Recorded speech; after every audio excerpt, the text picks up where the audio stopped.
The sky over Doran Ridge cracked open with a sound that felt like the world tearing in half. Commander Vantor pressed himself against the broken wall of a command post that had already lost half its roof, and he counted the seconds between each impact out of pure habit, though the counting had stopped meaning anything days ago. Around him, soldiers of the Korath fleet moved in short bursts between cover, dragging wounded comrades behind crumbling stone, shouting orders that nobody had the breath to answer. The Vesai forces had pushed hard that morning, harder than any assault in the last 3 months, and Vantor knew why. Word had reached him the night before, carried by a nervous runner who could barely stand still while delivering it. The Vesai command believed they were close to breaking the Korath line for good. One more push, and the ridge would fall, and with it, the last real defense standing between the enemy and the southern supply routes that kept half the Korath army fed and armed. Vantor did not believe in giving up ground easily, but even he could feel the shift in the air, the way soldiers glanced at each other a second too long before following an order, the way the wounded stopped asking if they would make it home and started asking if the line would hold until nightfall. 3 years of war had worn everyone down to something thinner than they used to be. He was reloading his weapon when the ground shook in a way that had nothing to do with the ongoing exchange of fire. It came from above, not from the Vesai trenches to the east. Vantor looked up through a gap in the shattered roof and saw something he had never seen in his life, something that made every soldier around him freeze mid-motion. Ships. Not Korath ships, not Vesai ships, not any shape or design that matched the fleets either side had used for the entire war. These were sleek and fast, cutting through the smoke-filled sky in formations so tight and so precise that for a moment Vantor thought he was watching a single massive machine rather than dozens of separate vessels working together. They did not fire on the Korath position. They did not fire on anyone at first. They simply arrived, sweeping low over the battlefield in a pattern that made no sense to anyone watching from the ground, and then, without warning, they struck the Vesai lines with a force that silenced the Eastern Front in less than 2 minutes. Vantor had commanded soldiers for 11 years. He had seen ambushes, betrayals, and desperate last stands that turned the course of entire campaigns. He had never seen anything like what happened next. The strange ships did not simply bomb the Vesai position and retreat the way an ally might, testing the waters before fully committing. They landed. Small transport craft dropped from the larger vessels and touched down along the ridge in formation, doors opening before the landing gear had even fully settled, and out came soldiers unlike anything Vantor had faced before. They moved with a discipline that made his own veteran troops look like frightened recruits. They spread out in coordinated groups, covering each other with a rhythm that suggested they had trained together for years, though something about their movements told Vantor these forces had never fought this particular battlefield before in their lives. They adapted as they went, correcting formation, adjusting to the terrain, reacting to threats before those threats had even fully revealed themselves. Within the hour, the Vesai assault that had threatened to break the Korath line for good was in full retreat, and it was not Korath soldiers who had turned the tide. Vantor watched from the wreckage of his command post as one of the new soldiers approached, weapon lowered, hands visible, moving with a calm confidence that felt almost insulting given the chaos surrounding them both.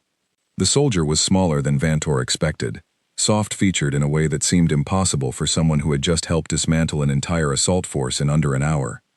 Commander Ellis Grant introduced himself simply, without ceremony, as though arriving unannounced on a battlefield that had been fought over for 3 years was the most ordinary thing in the world.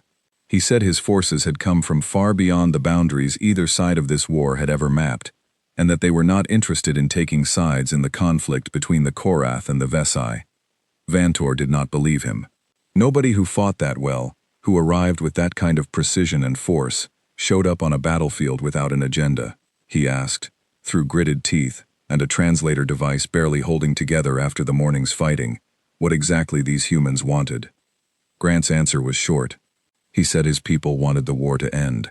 He said it the way someone might comment on the weather, calm and certain, as though ending a conflict that had consumed 2 entire civilizations for years was simply a task to be completed, rather than an impossible dream that everyone on Doran Ridge had stopped believing in a long time ago.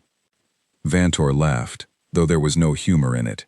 He told Grant that wars like this one did not simply end because someone new arrived and decided they should. He told him that the Vesai had been fighting for generations before this current conflict even began, that old grudges ran deeper than any single battlefield victory could erase, and that even if the humans managed to push the Vesai back today, they would return tomorrow, and the day after, and the war would grind on exactly as it always had. Grant listened to all of it without interrupting, and when Vantor finished, he simply nodded and said that he understood the history was long and the wounds were deep, but that history did not change the fact that the Vesai assault force, currently retreating from Doran Ridge, had lost more ground in 1 hour than the Korath forces had managed to reclaim in 3 years of fighting. That much, at least, Vantor could not argue with. Word of the battle spread faster than any message runner could carry it. By the following morning, soldiers along the entire Korath front line were talking about the strangers who had appeared from nowhere and broken a Vesai assault that everyone had expected to end in disaster. Some called them saviors, others, more cautious, called them something else entirely, a threat wrapped in the appearance of help, a new problem disguised as a solution to an old one. Vantor found himself unable to decide which version he believed, and that uncertainty bothered him more than almost anything else that had happened on the ridge that day. Across the battlefield, in what remained of the Vesai command structure, a very different kind of panic was setting in. General Sael, who had commanded the eastern assault with what he believed was a carefully planned strategy, built on months of preparation, stood in the ruins of his forward command tent and tried to make sense of reports that contradicted everything he thought he understood about how this war was supposed to work. His scouts described the human forces in terms that made no tactical sense. Coordinated movement across units that had never trained together. Supply lines established within hours in terrain that should have taken his own engineers days to secure. Weapons technology that outpaced anything either side of the war had developed, despite years of desperate innovation, driven by pure survival instinct. Sael had fought the Korath for most of his adult life. He understood their tactics, their weaknesses, the rhythm of their defense and the pattern of their counterattacks. He had built his entire career on that understanding, on knowing his enemy better than his enemy knew themselves. Now, in the space of a single afternoon, an entirely new force had entered the field, and everything he thought he knew about how to win this war suddenly felt useless. He sent messengers to the Vesai High Command that night with a warning he knew would not be well received. He told them the arrival of these humans changed the calculation entirely, that continuing the assault on Doran Ridge without understanding this new threat would be reckless beyond measure, and that the Vesai needed information before they needed another attack. The response came back within hours, and it was not what Sael wanted to hear. High Command dismissed his concerns as an overreaction to a single battlefield setback. They ordered him to regroup and prepare a second assault within the week, confident that whatever advantage the humans had shown at Doran Ridge was a fluke, a lucky strike that would not repeat itself once the Vesai adjusted their approach. Sael did not share that confidence.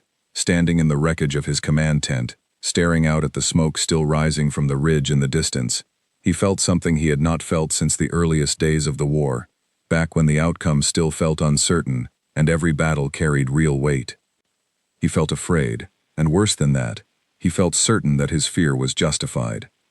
Back on Doran Ridge, Commander Grant walked the length of the battlefield as the sun began to set, accompanied by 2 of his own officers, Captain Lena Ward and Lieutenant Daniel Hart, both of whom had led the ground assault that broke the Vesai line earlier that day.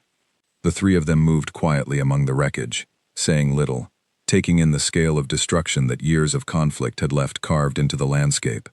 Ward finally broke the silence, asking Grant what he thought Vantor had meant when he warned them that wars like this did not simply end. Grant considered the question for a long moment before answering, his eyes still fixed on the horizon where the last of the Vesai retreat was disappearing into the tree line. He said that Vantor was probably right, that wars built on generations of grievance rarely ended because of a single battle, no matter how decisive. But he also said that every war had to end eventually, one way or another, and that the only real choice anyone had was whether it ended through exhaustion and ruin, or through something faster and less costly for everyone involved. Hart asked the obvious question then, the one that had been sitting unspoken between all 3 of them since their ships first entered this system. He asked what happened if the Korath and the Vesai simply refused the second option, if both sides decided they would rather keep fighting than accept an outside force changing the rules of a conflict that predated any of them arriving. Grant did not have a clean answer for that. He admitted as much, honestly, without pretending otherwise. He said that convincing two civilizations to stop fighting a war they had been raised inside of, generation after generation, was not something that could be accomplished with a single battlefield victory, no matter how impressive it looked from the outside. But he also said something else, something that stuck with both Ward and Hart long after that conversation ended. He said that today, for the first time in 3 years according to every report they had gathered before arriving, soldiers on both sides of this conflict had gone to sleep uncertain about who was actually going to win. Uncertainty, Grant said, was the first crack in any war that felt unbreakable. It rarely looked like much at first, but cracks had a way of spreading, slowly, and then all at once, and everyone standing on that battlefield that night, Korath and Vesai, and human alike, had just witnessed the very beginning of one. Behind them, the wreckage of the day's fighting stretched out under the dimming light, silent now except for the occasional distant call of soldiers, still searching for the missing and the wounded. None of them could have known it yet, not fully, but the war that had defined an entire generation of both the Korath and the Vesai people had just entered its final chapter, though it would still be a long and difficult road before anyone understood exactly how that final chapter would be written. A Vesai scout named Crix crouched inside a hollowed-out transport wreck 3 miles from Doran Ridge, watching the human camp through a cracked visor and trying to keep his breathing quiet enough that the microphone strapped to his chest would not pick it up. He had been ordered to gather whatever information he could on the strangers who had shattered the Eastern assault, and he had spent the last 2 days doing exactly that, moving from shadow to shadow, recording everything he saw and sending it back to General Sayel in short, careful bursts that he hoped would not be intercepted. What he had seen so far unsettled him more than any battlefield report he had ever filed. The human camp operated with a rhythm that felt almost mechanical in its precision, yet nothing about the individual soldiers moving through it seemed rigid or forced. Shifts changed exactly on schedule. Supply crates moved from ship to storage, in lines that never crossed or tangled. Even the wounded, of which there were remarkably few given the scale of the fighting 2 days earlier, were tended to with a calm efficiency that suggested a level of preparation Crix had never encountered from either the Korath or his own people. He watched Commander Grant walk the perimeter of the camp that evening, stopping occasionally to speak with soldiers, sometimes laughing at something one of them said, other times listening with obvious focus to a report being delivered. There was nothing about the man that suggested overwhelming power. He looked, if anything, unremarkable, the kind of person Crix might have walked past without a second glance in any crowded marketplace back home. And yet this unremarkable-looking man had commanded a force that broke through a Vesai assault line that outnumbered his own soldiers by a wide margin, and had done it in under 2 hours. Crix stayed in position until well past dark, recording what he could, and it was during those final hours of surveillance that he witnessed something that changed the entire nature of his report. A separate transport arrived at the human camp, under heavy escort, and from it emerged several individuals who were clearly not soldiers.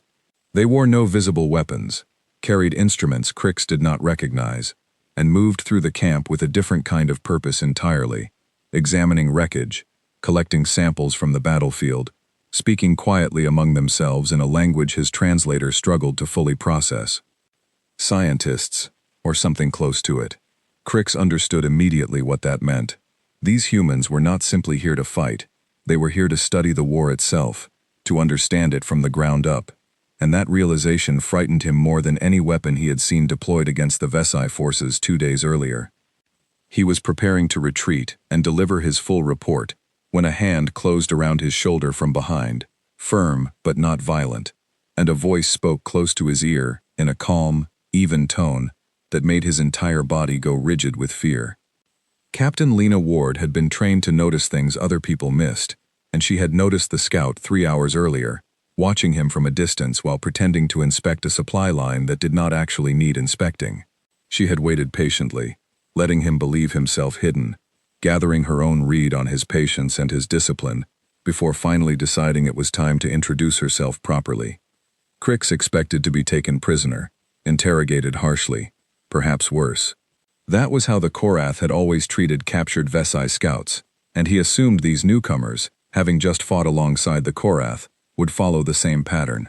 Instead, Ward walked him calmly back toward the edge of the human camp, offered him water, and asked him simple, direct questions about what he had seen and what he wanted to know. He answered cautiously at first, testing her patience, expecting the calm approach to break down into something harsher the moment he gave an answer she did not like. It never happened. Ward listened to everything he said, occasionally asking a follow-up question, but never once raising her voice or making any move that suggested she intended him harm. Eventually, worn down by exhaustion and the strange, unfamiliar experience of being treated with something close to respect, despite being an enemy scout caught in the act of surveillance, Crix asked the question that had been sitting at the front of his mind since he first watched the human ships tear through the Vesai formation 2 days earlier. He asked why they had come, not the diplomatic answer Grant had given Vantor on the battlefield, the general statement about wanting the war to end. He wanted the real reason, the one he suspected was hiding underneath that simple explanation. Ward was quiet for a moment before answering. She told him that her people had encountered wars like this one before, on other worlds, involving other peoples entirely unrelated to either the Korath or the Vesai. She said that in every case, left unchecked, those wars had eventually consumed everything the fighting sides valued, leaving behind ruins that took generations to rebuild, if they were ever rebuilt at all. She said her people had learned, through hard and costly experience of their own, that intervening early, before a conflict reached that point of total exhaustion, saved lives on every side of the fighting, even the side that eventually lost. Crix asked the obvious follow-up question. He asked what happened to the side that lost, in her people's experience, once the humans decided a war needed to end.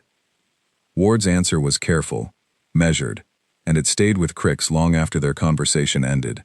She said that in every previous case, the losing side survived, rebuilt, and eventually found a way to live alongside their former enemy, not because they wanted to, but because the alternative, continued fighting without end, served nobody's interests, once the true cost of the war became impossible to ignore. She released him before dawn, unharmed, with a simple message to carry back to General Sael. She told him to tell his commander that the humans were not interested in choosing a winner between the Korath and the Vesai. They were interested in ending a war that had already cost both sides more than either could afford to keep losing. Crix made the long journey back to Vesai lines uncertain of what to believe, carrying information that he knew would either be dismissed as enemy propaganda or taken with the kind of seriousness that could reshape the entire Vesai war strategy. He suspected, deep down, that it deserved the latter, though he also suspected General Sael's superiors would choose the former, simply because it was easier.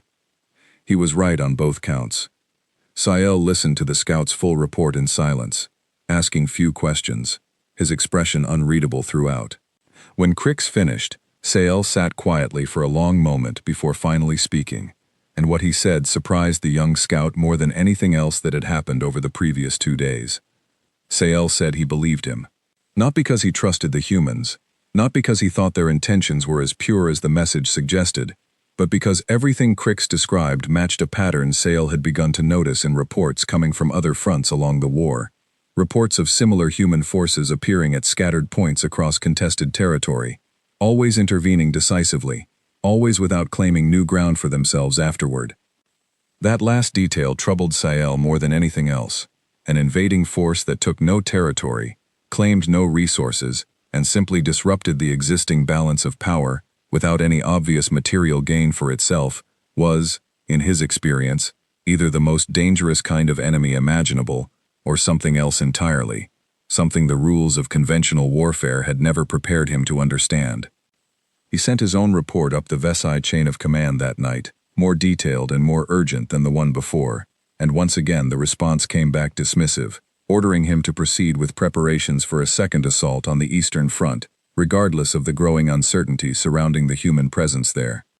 Sael followed the order, because that was what soldiers did, but for the first time in his long career, he found himself questioning whether following orders was still the right thing to do.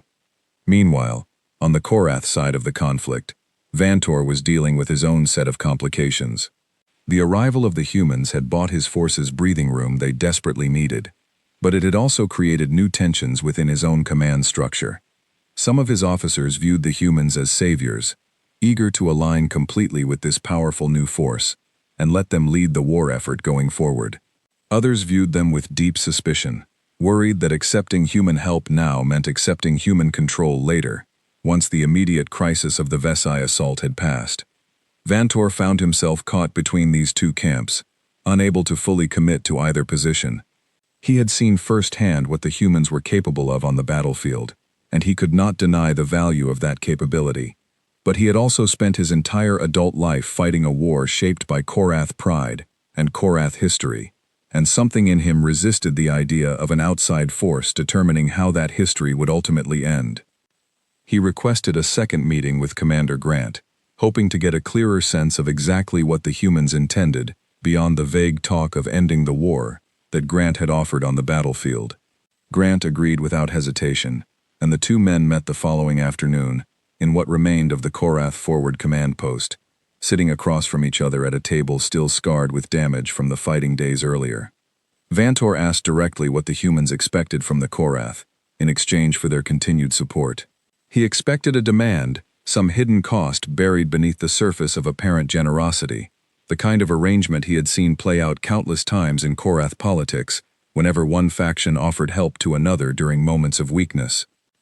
Grant's answer was simple, and it left Vantor more unsettled than any complicated demand could have. He said the humans expected nothing beyond an honest willingness from the Korath leadership to eventually sit down with Vesai leadership and discuss terms that could end the fighting permanently. No territorial concessions required in advance, no demand for resources or allegiance, just a willingness to consider that the war might actually be capable of ending through something other than the complete destruction of one side or the other. Vantor sat with that answer for a long time after Grant left the command post that evening.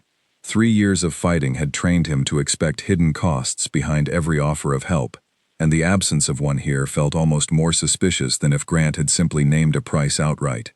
Yet he could not shake the memory of the battlefield 2 days earlier, the discipline and precision of the human forces, the way they had turned an assault that should have broken the Korath line into a Vesai retreat within hours. Whatever the humans truly wanted, Vantor was beginning to suspect that both sides of this ancient war were about to find out, whether they were ready for it or not. That same night, deep inside the human command ship orbiting quietly above the contested region, Grant sat alone in a small briefing room reviewing reports gathered from both the Korath and Vesai fronts. Sophie Bennett, his senior intelligence officer, entered without knocking, carrying a data slate she set down on the table between them, with more force than the moment strictly required. She told him the numbers were worse than expected. Casualty records recovered from Korath and Vesai archives, cross-referenced with population data, gathered before the mission began, suggested the war had already claimed losses on a scale that neither side had fully acknowledged, even to themselves. Entire generations of young soldiers on both sides had been consumed by a conflict that showed every sign of continuing indefinitely without outside intervention. Grant studied the numbers in silence for a long moment. He had seen similar patterns before, on other worlds, in other wars, and the shape of the tragedy never got easier to look at directly, no matter how many times he encountered it. Bennett asked him quietly whether he believed the plan would actually work this time, whether two civilizations who had built their entire identities around fighting each other could truly be convinced to stop. He did not answer immediately. Instead, he thought about Vantor's warning on the battlefield, about wars that ran deeper than any single battle could reach, and about Ward's promise to the young Vesai scout that the losing side always found a way to survive and eventually live alongside their former enemy. He told Bennett that he did not know for certain, that no one could know for certain, but that the alternative, simply watching from a distance while an entire region tore itself apart over grievances stretching back generations, was not something his conscience would allow him to accept. Bennett nodded slowly, though her expression remained troubled. She reminded him that intervention came with its own risks, that forcing peace onto two exhausted armies before either side felt truly ready could backfire in ways that made the current conflict look mild by comparison. History, she said, was full of examples where outside interference in a long-standing war had simply delayed the inevitable violence rather than preventing it, sometimes making the eventual outcome even worse than if nature had been allowed to run its course. Grant acknowledged the risk openly. He said that was exactly why the coming weeks mattered so much, why every interaction with both Korath and Vesai leadership needed to be handled with patience and precision, rather than the kind of forceful pressure that would only deepen existing resentments. Winning battles, he said, was the easy part. Building enough trust on both sides to make peace stick, long after his own forces eventually withdrew from the region, was going to be the true test of whether any of this had been worth the cost. Outside the briefing room window, the twin planets of the Korath and Vesai homeworlds hung suspended against the darkness, close enough in orbit that their populations had been locked in conflict over shared resources and contested territory for longer than either side could accurately remember. Grant looked out at them for a long time after Bennett left, thinking about the scale of what his forces had committed to, and the very real possibility that even their best efforts might not be enough to change a pattern that had repeated itself for so many generations that most soldiers on either side had never known anything else. He thought about young Crix, sent back to Vesai lines with nothing but a message and the faint hope that someone in command might actually listen. He thought about Vantor, torn between old loyalties and the undeniable evidence of what the humans had already accomplished in a single battle. Both men, on opposite sides of a war neither of them had chosen to start, were now caught in the middle of something far larger than either fully understood yet. Grant closed the data slate, dimmed the lights in the briefing room, and allowed himself a rare moment of quiet uncertainty before returning to the work that still needed to be done before morning. The battle at Doran Ridge had bought them time and attention. What came next would determine whether that time had been spent wisely or wasted entirely on a war that refused to end, no matter who tried to end it.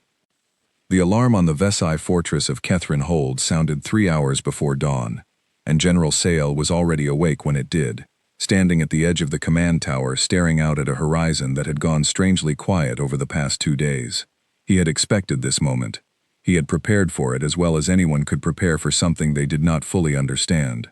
None of that preparation made the sight approaching from the west any less unsettling. Human ships filled the sky in numbers that dwarfed anything seen at Doran Ridge, moving in formation that seemed to bend and shift with an intelligence that no purely mechanical system could achieve on its own. Sale had received orders 2 days earlier, direct from Vesai High Command, to prepare Kethrin Hold for a second assault against Korath positions along the southern supply corridor. Instead, it appeared the humans had decided to arrive first, and not merely to observe this time. He gave the order to raise full defenses, though even as the words left his mouth, he understood how little difference it would likely make. Kethrin Hold had stood for over a century, its walls reinforced through generations of continuous conflict, its defenses considered among the strongest anywhere along the entire front. Sale had personally overseen improvements to those defenses just the previous year, confident they could withstand anything the Korath forces might throw against them. He had never imagined needing to defend against an enemy like this. The first wave of human ships broke from formation and descended toward the outer walls, and Sale watched in stunned silence as they did something he had not anticipated at all. They did not open fire. Instead, they released a cascade of smaller devices that spread across the fortress perimeter and began emitting a low-frequency pulse that disrupted every communication system inside Kethrin Hold within seconds. Sale's own command channels went dead mid-sentence, cutting him off from half his officers scattered throughout the fortress. Ground forces followed close behind, moving with the same overwhelming precision Crix had described from his surveillance at the human camp days earlier. But this time, something was different. As the human soldiers advanced through the outer defenses, they made deliberate efforts to avoid direct confrontation wherever possible, disabling weapon systems rather than destroying them outright, subduing Vesai soldiers through methods that left them unconscious rather than seriously harmed, moving through the fortress with a controlled restraint that felt almost more unnerving than open aggression would have. Sale understood immediately what this meant. The humans were not trying to conquer Kethrin Hold. They were trying to disable it, to remove it from the war as a functioning threat without the kind of destruction that would leave the fortress and everyone inside it beyond saving. It was, in its own strange way, a form of mercy Sael had never encountered from an opposing military force in his entire career, and it left him with a hollow, uncertain feeling that was somehow worse than straightforward fear. He made his way down through the tower stairwells, gathering what officers he could find along the way, determined to organize some kind of coordinated response, even as reports came in from every direction, confirming that section after section of the fortress had already fallen under human control. By the time he reached the lower levels, it was clear that continued resistance would accomplish nothing beyond adding to the casualty count on both sides, a count that, so far, remained remarkably low given the scale of the assault. He found Commander Grant waiting near the main courtyard, standing calmly amid the aftermath of an assault that had taken less than 90 minutes to fully secure a fortress considered nearly impenetrable. Sael approached with his weapon still drawn, though even he recognized the gesture as more symbolic than practical at this point. Grant did not raise a weapon in response. He simply waited, giving Sael the space to decide for himself how this final confrontation would end. Sael lowered his weapon slowly, the weight of the decision settling over him more heavily than any physical exhaustion from the fighting. He asked Grant directly why the humans had chosen restraint, why an assault force capable of far greater destruction had instead moved through his fortress with such deliberate care to minimize casualties on both sides. Grant's answer echoed something Ward had told the young scout Crix days earlier, though Sael did not know that yet. He said that destroying Kethrin Hold outright would have won them the fortress, but it would have cost them something far more valuable in the process: the willingness of anyone inside those walls to ever trust human intentions again. Winning through overwhelming force was easy, Grant said. Winning in a way that left room for an actual peace to grow afterward required something much harder, a kind of restraint that ran counter to almost every instinct a military commander typically relied on. Sael found himself unable to argue with the logic, even as every part of his training resisted accepting it so easily. He asked what would happen now, to him personally, and to the soldiers under his command who remained alive throughout the fortress. Grant told him plainly that no one would be held as a prisoner in any meaningful sense. Soldiers would be disarmed and confined temporarily for safety reasons, but they would be fed, treated for injuries, and eventually released once the immediate crisis had passed. Sael himself would be given the opportunity to communicate directly with Vesai High Command, to explain what had happened here in his own words, without human interference or censorship of his message. That last detail surprised Sael more than anything else. An opposing force that had just captured one of the most defended fortresses along the entire front, offering him a direct and unfiltered channel to report the loss to his own superiors, was not a gesture that matched anything in his understanding of how war worked. He used that channel within the hour, delivering a report to Vesai High Command that was as honest and detailed as he could make it, describing the scale of the human assault, the restraint shown throughout the fighting, and his own growing conviction that continuing this war without seriously considering the humans' proposed alternative would only lead to greater losses on both sides going forward. The response from High Command was immediate, and it was not what Sael expected. Rather than dismissing his report as they had dismissed his earlier warnings, several senior Vesai officials requested a direct meeting with human representatives, citing the loss of Kethrin Hold as evidence too significant to ignore any longer. Word of the fortress's fall reached Korath Command through separate channels within hours, carried by scouts who had watched the assault from a cautious distance, unable to fully believe what they were witnessing. Vantor received the report personally, standing in the same command post where he had first met Grant days earlier, and he felt a complicated mixture of relief and unease settle over him as he processed what it meant. Relief, because Kethrin Hold falling meant one less threat facing Korath forces along the southern corridor, a strategic advantage that would have taken his own army months of costly fighting to achieve on their own. Unease, because the manner in which it had fallen, through overwhelming precision, paired with deliberate restraint, confirmed something Vantor had suspected since Grant's first visit, but had not wanted to fully accept. The humans were not simply a powerful ally who happened to be helping the Korath cause.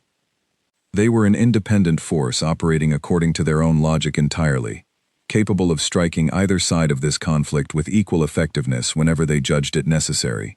Today that logic had worked in the Korath favor. Vantor found himself wondering, with a growing sense of unease, what would happen the day it did not. He requested an urgent meeting with his own high command, determined to raise the same questions Sal had raised on the Vesai side. Questions about what exactly the Korath leadership was willing to accept in exchange for continued human support, and what limits, if any, existed on how far that support might eventually extend into Korath sovereignty over their own military decisions. The meeting was granted, though it would take 2 more days to convene given the scattered nature of Korath High Command across multiple fortified positions throughout their territory. Vantor spent those 2 days in a state of restless uncertainty, reviewing every report he could gather about the fall of Kethrin Hold, trying to understand the full scope of what the humans were truly capable of, and what it might mean for the future of a war he had spent his entire adult life fighting. On the 3rd day, as Korath High Command finally gathered to discuss the shifting balance of the conflict, word arrived from an unexpected source that changed the tone of the meeting entirely. Vesai High Command had formally requested a ceasefire discussion, mediated by human representatives, to take place within the week at a neutral location along the border between Korath and Vesai territory. The room fell into stunned silence upon hearing the news. No formal ceasefire discussion had taken place between the two sides in over a decade, not since an earlier attempt collapsed within days amid mutual accusations of bad faith that reignited the fighting with even greater intensity than before. The idea that such a discussion might happen now, mediated by a force that had only entered the conflict a few short days earlier, felt almost impossible to accept. Yet the evidence sat plainly in front of them. 2 major engagements, one at Doran Ridge and one at Kethrin Hold, both resulting in decisive human intervention that had shifted the strategic balance of the entire war more dramatically than either side had managed to shift it themselves in years of continuous fighting. Whatever skepticism remained among Korath leadership, it was becoming increasingly difficult to argue that the humans lacked either the capability or the apparent sincerity to force a genuine change in how this ancient conflict might finally come to an end. Vantor left that meeting carrying a message of his own, one that surprised even him given how deeply skeptical he had felt just days earlier. He recommended that Korath Command accept the proposed ceasefire discussion, cautiously and with appropriate safeguards in place, but accept it nonetheless. He argued that continued resistance to the idea, given everything that had happened over the past week, risked leaving the Korath in a weaker negotiating position than if they simply agreed to sit at the table and see what genuine terms might actually be on offer. The recommendation was accepted, narrowly, after hours of heated debate among senior officials, still deeply divided over whether trusting an outside force with this level of influence over their war represented wisdom or catastrophic naivety.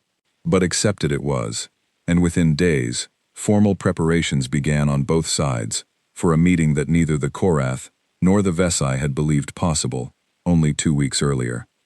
Grant received word of the accepted ceasefire proposal while reviewing casualty reports from the Kethrin Hold engagement with Ward and Hart at his side.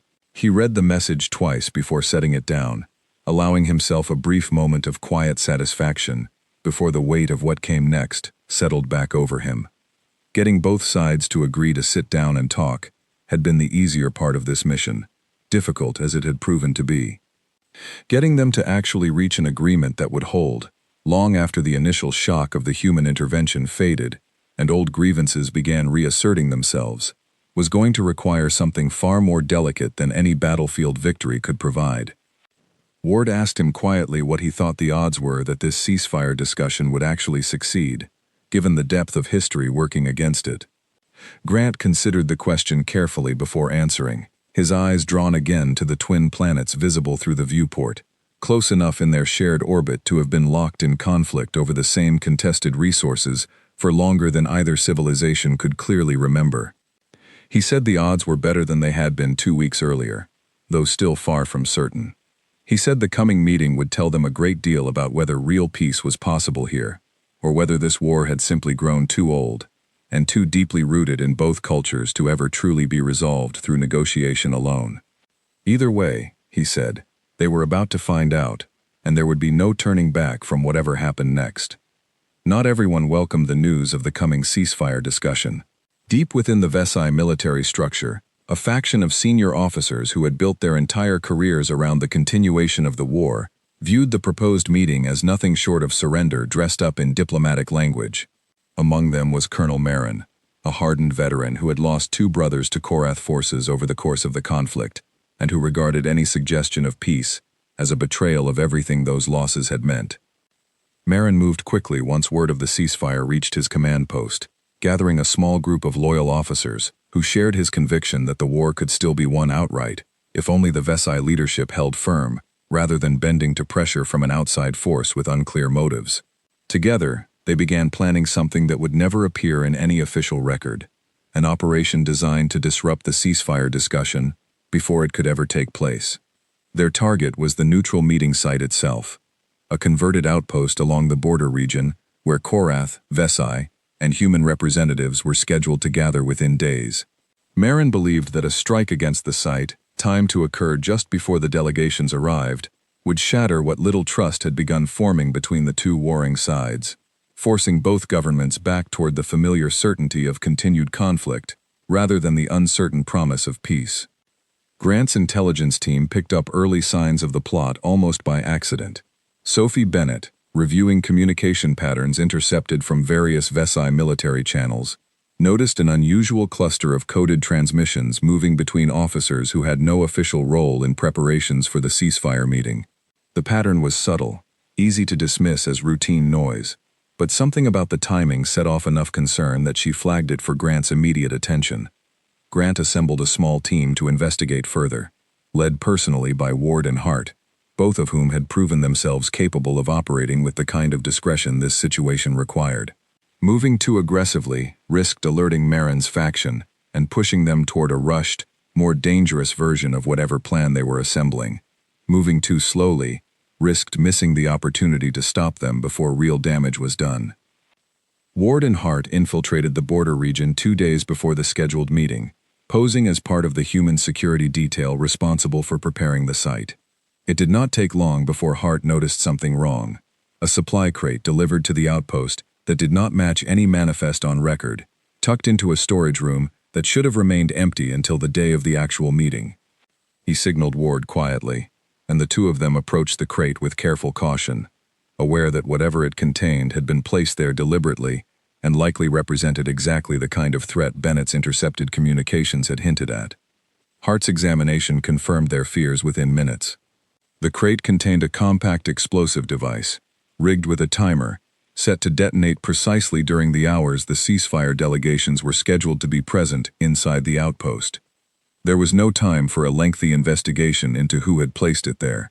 Ward made the call immediately, working alongside Hart to carefully disable the device using techniques neither of them had expected to need on what was supposed to be a straightforward preparation assignment. The work took nearly 20 tense minutes, every second stretched thin with the knowledge that a single mistake could turn the outpost into exactly the kind of disaster Marin had hoped to create. The device was successfully disabled with just under 3 days to spare before the scheduled meeting, but disabling it did not answer the more urgent question of who had placed it there, or whether additional threats remained hidden elsewhere along the border region.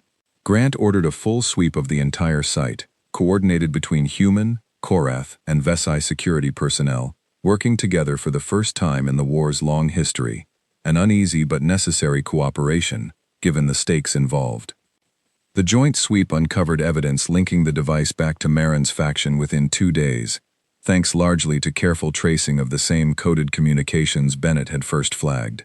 Sael, informed immediately once the connection became clear, felt a cold fury settle over him, unlike anything he had experienced throughout the entire war.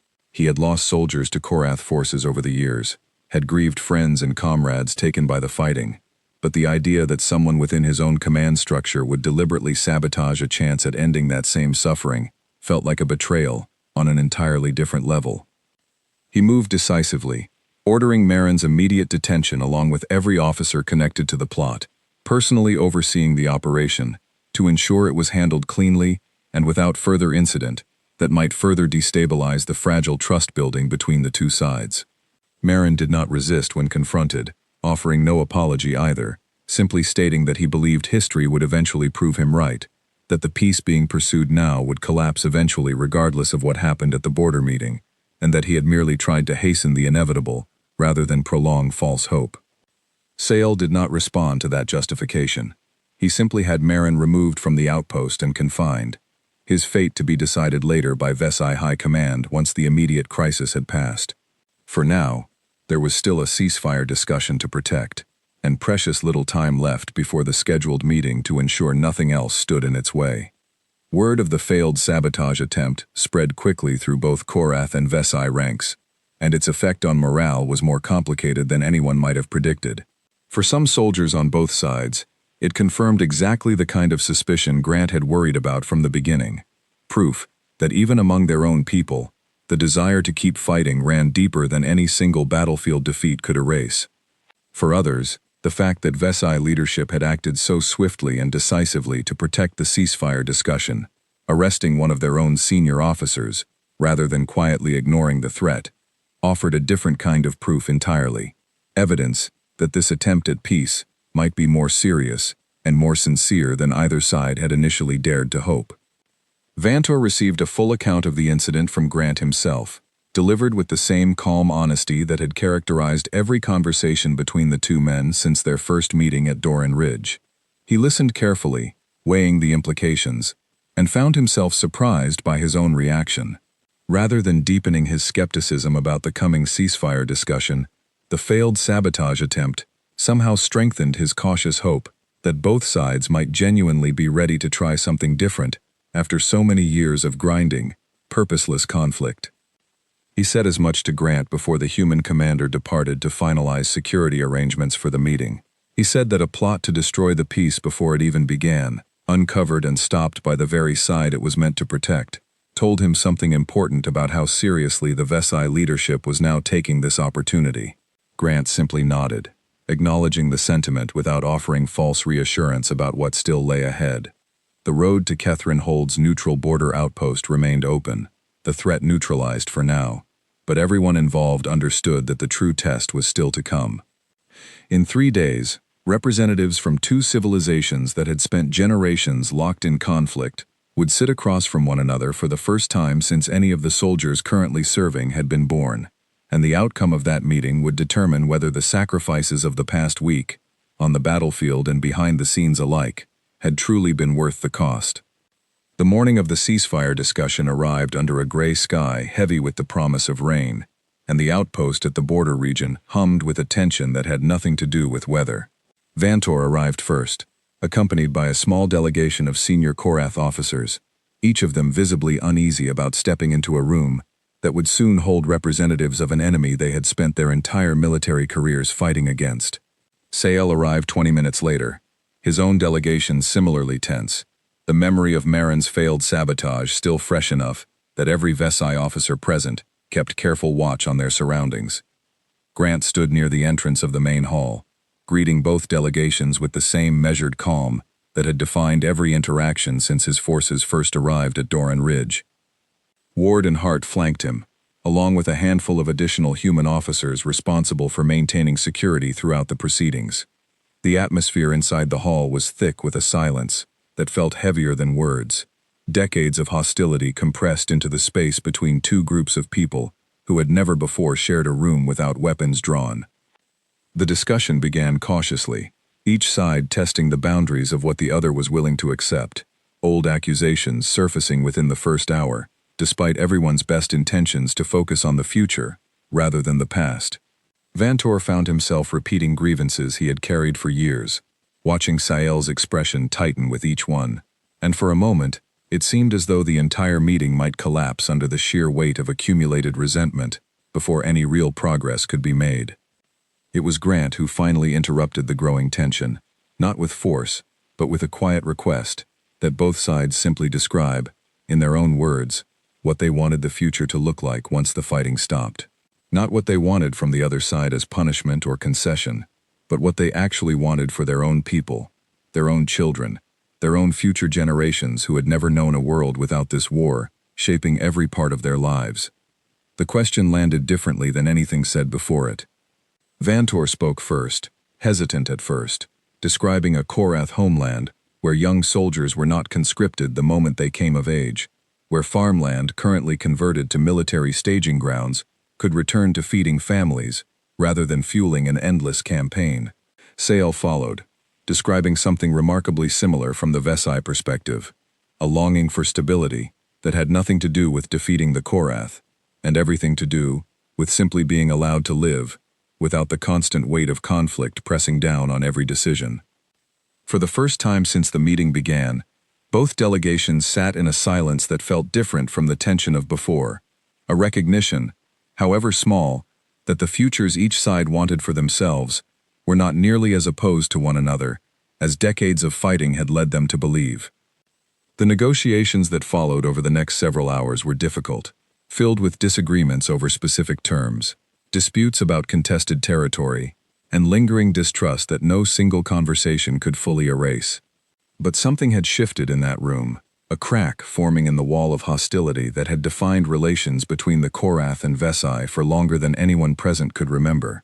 And by the time the sky outside finally opened into the rain that had been threatening all morning, both sides had agreed to a framework for a formal, extended ceasefire, the first genuine pause in hostilities the war had seen in over a decade.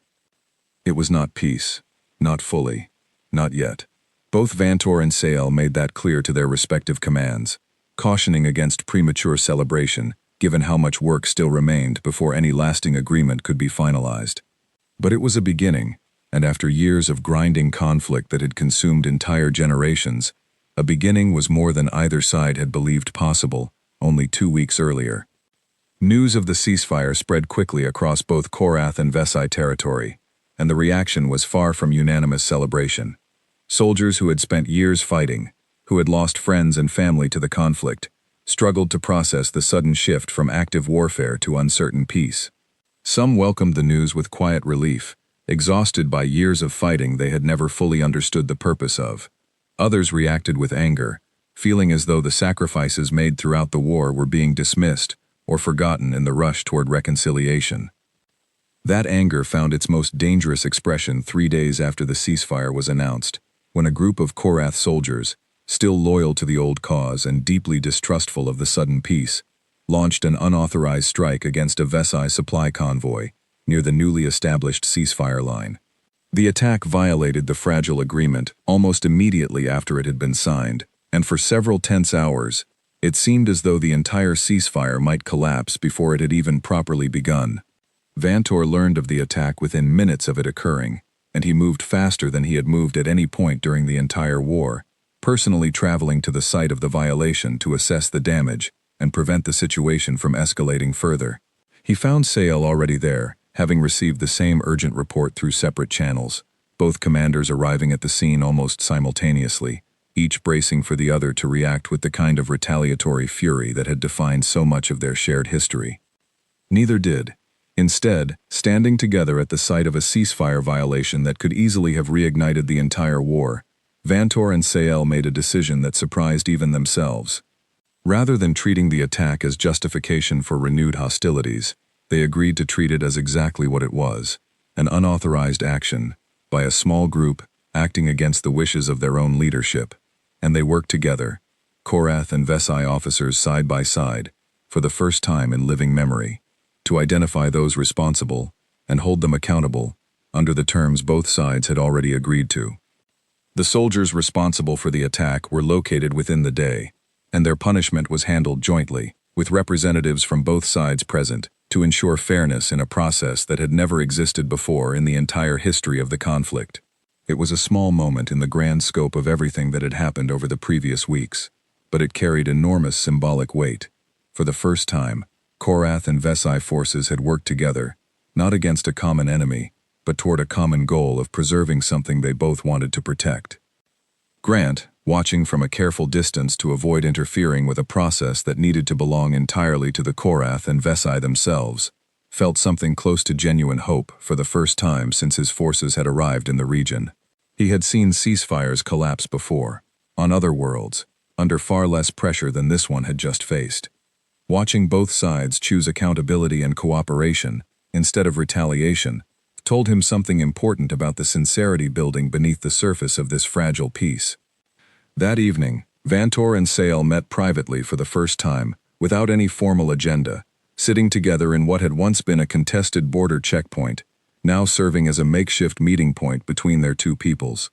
Neither man fully trusted the other, not yet, and both understood that years of built-up hostility would not disappear simply because a ceasefire had been signed. But something had changed between them over the course of that difficult day. A grudging respect born from watching each other choose restraint and fairness, when the easier path would have been anger and retaliation. Sale admitted, quietly, that he had expected the ceasefire to fail within days, that his own private assessment given to his superiors before the border meeting had rated the odds of lasting peace as slim at best. Vantor confessed to holding a similarly pessimistic view, shaped by years of watching promising diplomatic efforts collapse under the weight of old grievances that never seemed to fully heal. Yet here they both sat, having just spent an entire day working together to protect an agreement that, only weeks earlier, neither of them would have believed possible. Sale asked, half joking and half serious, whether Vantor thought their own soldiers would ever fully accept a peace built on cooperation with the very enemy they had spent years being trained to fight and defeat. Vantor did not have a confident answer, but he offered an honest one. He said that trust, real trust, would take years to rebuild, likely longer than either of them would remain in active command. But he said that today, watching Korath and Vesai soldiers work side by side to hold their own people accountable, rather than turning on each other, he had seen something he had genuinely never expected to see in his lifetime, and that alone gave him more hope than any formal treaty document ever could.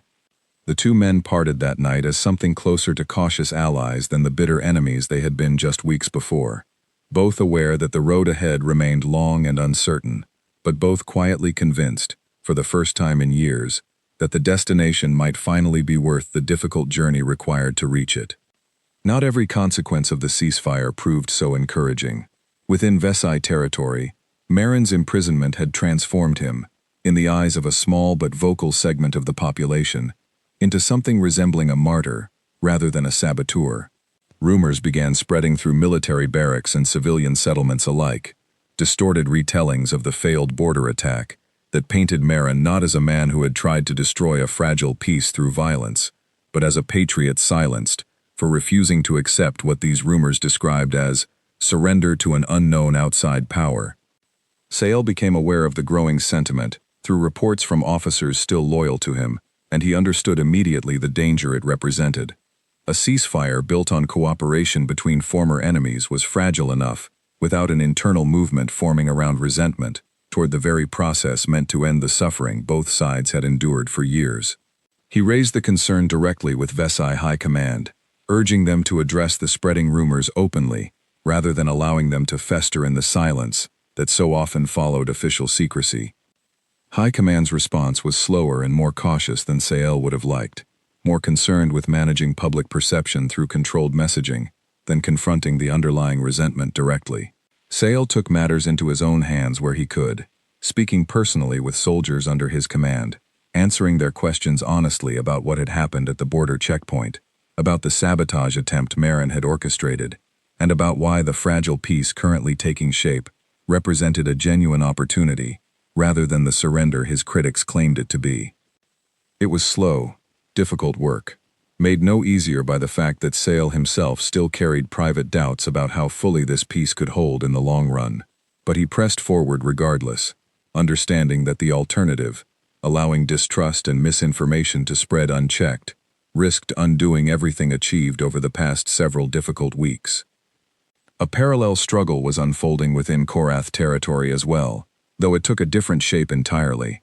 Rather than resentment toward the peace itself, many Korath civilians expressed a deep and understandable uncertainty about what their future now looked like, after years of an economy and society built almost entirely around sustaining the war effort. Farmers who had spent years supplying military outposts wondered what would happen to their livelihoods once those outposts scaled down. Young soldiers who had known nothing but military service since coming of age found themselves facing an unfamiliar question: what a life outside the war might actually look like for them. Vantor found himself fielding these questions almost daily, from soldiers under his direct command, and from civilians who approached him during rare visits to nearby settlements. He did not always have satisfying answers, and he made a point of admitting that honestly, rather than offering false reassurance, simply to ease anxieties in the moment. He told his soldiers, repeatedly, that the transition ahead would be difficult and uncertain, that rebuilding a society oriented around something other than continuous conflict would take years rather than months, but that the alternative, continuing to sacrifice each new generation to a war with no end in sight, was no longer a future he was willing to accept on their behalf. Grant, observing both struggles from his position as mediator rather than ruler, made a deliberate choice not to intervene directly in either internal debate. He understood, perhaps better than anyone, that a peace imposed entirely by outside pressure, without genuine internal reckoning on both sides, would never truly hold once his own forces eventually withdrew from the region. The hard work of convincing skeptical soldiers and uncertain civilians that this path forward was worth pursuing had to come from within the Korath and Vesai themselves, however slow and imperfect that process turned out to be. He did offer support where it was requested, providing resources to help stabilize the transition, sharing knowledge from other conflicts his people had helped resolve on distant worlds, and making himself available whenever either Vantor or Sael needed guidance navigating the unfamiliar territory of building peace, after years defined entirely by war. But the deeper work, the work of actually convincing two exhausted civilizations that trusting each other again was possible, remained firmly in Korath and Vesai hands, exactly where Grant believed it needed to stay, if the peace was ever going to survive beyond his own forces' eventual departure. 2 weeks after the border checkpoint meeting between Vantor and Sael, the first tentative signs of lasting change began appearing across the region.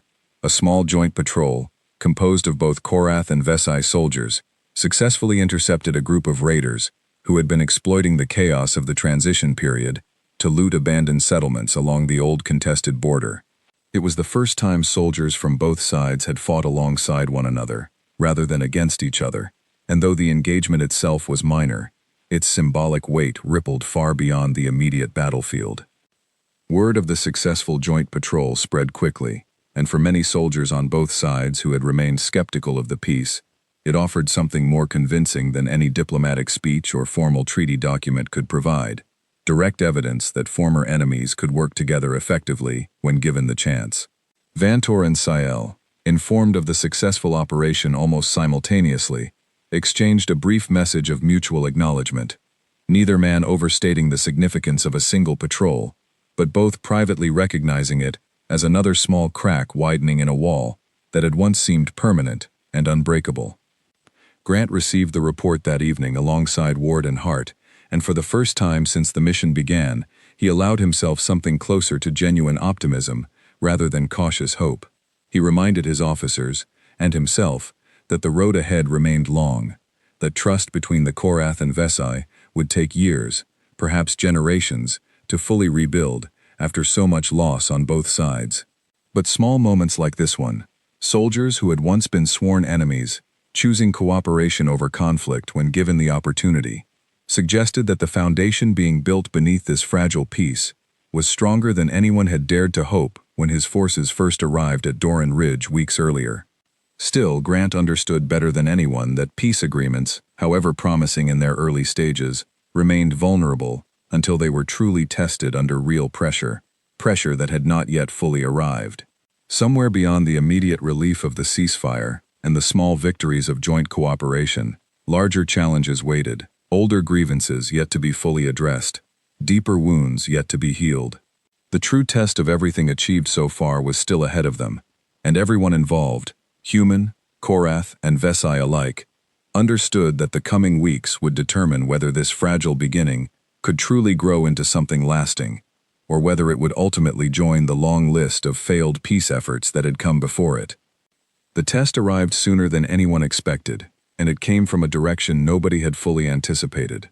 Deep beneath the surface of Vesai territory, in a network of mining tunnels that had operated continuously throughout the entire war, supplying raw materials for both sides, through an elaborate and mostly unofficial trade arrangement, a massive equipment failure triggered a collapse that trapped nearly 200 workers underground, Korath and Vesai laborers alike, who had continued working side by side in secret throughout the fighting, simply because both economies depended on the resources those tunnels provided. News of the collapse reached the surface within minutes, but the scale of the disaster quickly became clear as rescue teams assessed the damage. The collapse had sealed multiple tunnel sections, trapping workers behind unstable rock formations that threatened further collapse with any attempt at hasty excavation. Local HFY authorities, still operating with equipment and personnel scaled for wartime military operations rather than complex civilian rescue efforts, quickly realized they lacked the specialized resources needed to safely reach the trapped workers before their limited air and water supplies ran out. Sale received the emergency report while meeting with Korath liaison officers to discuss the next phase of the joint transition efforts, and his first instinct, honed by years of wartime instinct, was to treat the situation as a HFY internal matter, to be handled by HFY resources alone. It was Vantor, present at that same meeting, who pointed out the obvious truth neither of them wanted to fully confront in the moment.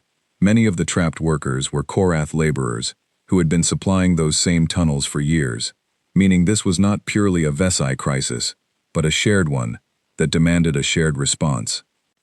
Grant, informed of the disaster almost immediately through Bennett's ongoing intelligence monitoring, offered human engineering resources without hesitation, recognizing an opportunity, however tragic in its origin, to demonstrate exactly the kind of cooperation the fragile peace desperately needed to prove itself capable of, under real pressure. But he was careful, once again, not to simply take control of the rescue effort himself. He offered the resources and expertise his forces could provide, then stepped back, allowing Korath and HFY commanders to organize and lead the response together. What followed over the next 36 hours was unlike anything either side had experienced throughout the entire war. Korath engineering teams worked alongside HFY rescue crews, sharing equipment, coordinating excavation efforts, and relying on human technical support to stabilize the most dangerous sections of collapsed tunnel without triggering further cave-ins that could seal the trapped workers in permanently. Vantor and Sale coordinated the overall effort personally, working from a shared command post established at the disaster site itself, making decisions together in real time as new information came in from the rescue teams below. The work was exhausting and dangerous, several rescue workers suffering injuries of their own as they pushed through unstable tunnel sections in the desperate race against a shrinking timeline. Twice, sections of the excavation had to be paused entirely when instruments detected renewed instability in the rock formations above, forcing agonizing delays while engineers reassessed the safest path forward. Each pause felt unbearable given what was at stake, but rushing forward recklessly risked turning a difficult rescue into a far greater tragedy. 22 hours into the operation, rescue teams finally broke through to the first group of trapped workers, 17 Korath and HFY laborers who had spent nearly a full day together in the darkness, rationing dwindling supplies and, according to their own accounts once brought to the surface, spending much of that time simply talking to one another as fellow human beings, rather than representatives of opposing sides, in a war that suddenly felt very far away and very small compared to the immediate reality of survival. One of those rescued workers, a young HFY laborer named Corin, who had spent 18 hours trapped alongside a Korath miner nearly twice his age, gave an account to reporters gathered at the surface that would later spread widely across both Korath and HFY territory. He described how, in the darkness, with rescue uncertain and the air growing thinner, the two of them had stopped seeing each other as enemy and rival, and had instead simply become two frightened people trying to keep each other calm and hopeful until help arrived. He said the war, which had shaped every part of his life since childhood, had felt, in that moment of shared fear and shared survival, like the least important thing in the entire world. The remaining trapped workers were rescued over the following 14 hours, the last group emerging just as the sun began rising over the disaster site, exhausted, dehydrated, but alive, every single one of them. The final tally showed 0 fatalities among the trapped workers, a result that rescue coordinators privately admitted had seemed nearly impossible, given the scale of the initial collapse and the complexity of the excavation required to reach every trapped section safely. The story of the joint rescue effort spread across both Korath and HFY territory faster than any official announcement about the ceasefire itself had managed to spread weeks earlier. Something about the raw humanity of the disaster, ordinary workers trapped together regardless of which side of the war they had been born into, cut through political skepticism and old grievances in a way that formal diplomatic language never fully could. Vantor and Sael, photographed together at the rescue site, exhausted and covered in dust from 36 hours of continuous coordination, became an unexpected symbol of what genuine cooperation between the two peoples might actually look like when it mattered most. Marin, still imprisoned and awaiting formal judgment for his role in the earlier sabotage attempt, reportedly asked to see the news reports covering the rescue once word of it reached him. According to the guard who brought him the reports, he read them in silence and said nothing further about the peace process for the remainder of his imprisonment, though whether that silence represented a genuine change of heart or simply resignation remained something only Marin himself could say for certain. In the weeks that followed, the momentum built by the mining disaster rescue carried forward into the broader peace process in ways even Grant had not fully anticipated. Joint economic planning committees, composed of both Korath and Vesai officials, began meeting regularly to discuss how shared resources like the mining tunnels could be formally integrated into a cooperative arrangement, rather than the informal wartime trade that had existed in secret for years. Soldiers from both sides continued working together on joint patrols and security operations, the earlier success against the border raiders having established a template that expanded steadily as trust grew between individual units. Vantor and Sael, now meeting regularly, rather than only during moments of crisis, developed something that neither man would have predicted possible only 2 months earlier: a genuine working partnership built on mutual respect, earned through shared hardship, rather than imposed through outside pressure. They disagreed often, sometimes sharply, over specific details of how the transition should proceed, but the disagreements no longer carried the weight of old wartime hostility. They had become, in the truest sense, colleagues working toward a shared goal rather than enemies negotiating a temporary pause in hostilities. 3 months after the initial battle at Doran Ridge, formal peace negotiations concluded with a treaty that neither side fully loved, as most lasting agreements rarely satisfy every party completely, but that both sides genuinely believed represented a foundation sturdy enough to build a real and lasting future upon. Contested territories were divided through careful negotiation rather than continued fighting. Shared resources like the mining tunnels were formally integrated into cooperative management structures. Military forces on both sides began the slow process of demobilization, redirecting resources that had sustained years of warfare toward rebuilding infrastructure and communities that had suffered under the weight of conflict for far too long. Grant attended the formal signing ceremony as an observer rather than a participant, standing quietly at the back of the room while Vantor and Sael, representing their respective peoples, signed the treaty that formally ended a war that had defined an entire generation on both sides. Ward and Hart stood beside him, both reflecting quietly on everything that had happened since their ships first entered the system weeks earlier: the battle at Doran Ridge, the fall of Kethrin Hold, the failed sabotage attempt at the border outpost, and finally, the mining disaster that had somehow succeeded in bringing two exhausted civilizations closer together than any deliberate diplomatic effort had managed to achieve on its own. After the ceremony concluded, Sael approached Grant privately, away from the crowd of officials and reporters gathered to mark the historic occasion. He admitted, with a candor that would have been unthinkable when they first met, that he had genuinely doubted this outcome was possible when human ships first appeared over Doran Ridge weeks earlier. He asked Grant, honestly, whether the humans had expected things to unfold exactly this way from the very beginning, whether the entire sequence of events, from the initial intervention through the mining disaster that had ultimately sealed the peace, had been part of some larger plan all along. Grant considered the question carefully before answering, and his response was as honest as everything else he had told both Korath and Vesai leadership throughout the entire process. He said that no, they had not predicted the mining disaster, could not have predicted it, and that in truth, no outside force, however capable, could have manufactured the kind of genuine human connection that formed between trapped workers during those desperate hours underground. That connection, he said, had come from the Korath and Vesai people themselves, not from anything his own forces had engineered or orchestrated. What his forces had done, he said, was simply create enough space, enough of a pause in the relentless momentum of continuous warfare, for that kind of genuine connection to become possible in the first place.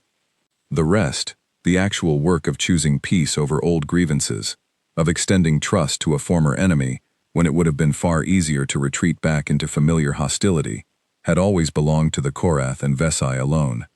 Sale absorbed that answer in thoughtful silence, watching as Vantor spoke animatedly nearby with a group of Korath and Vesai officials who, only months earlier, would never have imagined standing together in peaceful conversation. He said, finally, that whatever the humans had or had not planned from the beginning, their arrival on that battlefield weeks earlier had changed everything that followed, and that regardless of how history eventually remembered this moment, he personally would never forget the strange, unremarkable-looking commander who had walked onto Doran Ridge in the middle of chaos and quietly insisted that the war everyone believed unbreakable could, in fact, finally be broken. As the human fleet prepared to depart the system weeks later, their mission complete, and the fragile peace showing every sign of holding steady under its own momentum, Grant stood once more at the viewport of his command ship, looking out at the twin planets below, no longer locked in open conflict for the first time in longer than either civilization could clearly remember. Ward joined him quietly, watching the same view in comfortable silence, before finally asking the question that had lingered since their very first days in this system. She asked whether he believed the peace would truly last, long after their own ships had disappeared from this sky, and the direct human presence that had helped set everything in motion was nothing more than a memory to the generations that followed. Grant did not offer a certain answer, because certainty had never truly been possible in work like this. But he said that peace, real peace, was rarely something imposed from outside and made to last through force alone. It survived, when it survived at all, because ordinary people, soldiers and laborers and everyone in between, eventually decided for themselves that the difficult, uncertain work of trusting a former enemy was worth more than the familiar, exhausting certainty of endless war. He had seen that decision made, again and again, over the past 3 months, by soldiers who chose cooperation over retaliation, by trapped workers who found common humanity in the darkness beneath collapsed tunnels, by 2 commanders who had learned, slowly and imperfectly, to see each other as partners rather than enemies. Whatever happened after his own forces departed, that foundation, built by the Korath and Vesai people themselves rather than handed to them from outside, gave him more genuine confidence than any treaty document alone ever could. The human fleet departed the system 3 days later, leaving behind a fragile but genuine peace between 2 peoples who had spent generations believing their war would never truly end. On the ground below, in settlements and outposts scattered across both Korath and Vesai territory, life continued in ways that felt both ordinary and remarkable at once. Farmers returning to fields once converted to military staging grounds, young soldiers beginning to imagine futures beyond continuous conflict, and 2 commanders who had once stood as bitter enemies, now working side by side to build something neither of them had truly believed possible when the humans first arrived on that battlefield, and everyone, on every side of the war, had quietly understood that the fighting they had known their entire lives was about to change forever.